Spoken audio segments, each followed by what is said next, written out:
ఇది day 5 Anantapur vlog. Morning బ్రేక్‌ఫాస్ట్‌కి అయితే మమ్మీ బీప్ రొట్టి ఇంకా పప్పు చేసింది. బీప్ రొట్టి చాలా బాగా చేస్తది మా మమ్మీ.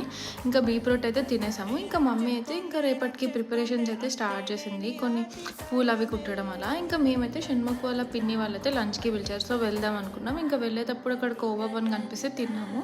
అండ్ అలాగే స్నాక్స్ ఏవైనా తీసుకెళ్దామని కొవ్వూరు నగర్‌లో అయితే ఒక ఇంట్లో చేస్తారు వాళ్ళు. చాలా బాగా చేస్తారు. ఇంకా అక్కడికైతే వెళ్ళి స్నాక్స్ తీసుకెళ్ళి లంచ్ అయితే చేసేసి రిటర్న్ వచ్చేటప్పుడు ఐబాకోకి అయితే వెళ్ళాము. నాకు ఈ ఐస్ క్రీమ్ తినాలనిపిస్తే నేను ఐస్ క్రీమ్ తిన్నా. ఇంకా షణ్ముఖ్ అయితే మిల్క్ షేక్ అవి తాగాడు. ఇంటికి వచ్చాక నేను చెల్లి వెళ్ళి కొన్ని ఫ్లవర్స్ ఇంకా రేపటికి గరిక ఇవి కావాలంటే ఫ్రూట్స్ అవి తీసుకొచ్చేకి వెళ్ళాము. ఇంకా అలాగే బజ్జీ బోండా అవి తీసుకొచ్చాం. ఇంకా వచ్చి తినేసిన తర్వాత ఇంకా మమ్మీ ముగ్గేస్తే కొంచెం వీడియో అయితే రికార్డ్ చేసుకున్నా. ఇంకా చెల్లెళ్ళి దోశ అవి తీసుకొచ్చింది. నాకు ఇలా ప్యాక్ చేసేస్తే చాలా ఇష్టం దోశలు. ఇంకా తిని నేను షణ్ముఖ్ అయితే కాసేపు అలా బయటికి వెళ్ళి కొన్ని వినాయకులు చూద్దామని వెళ్ళాము.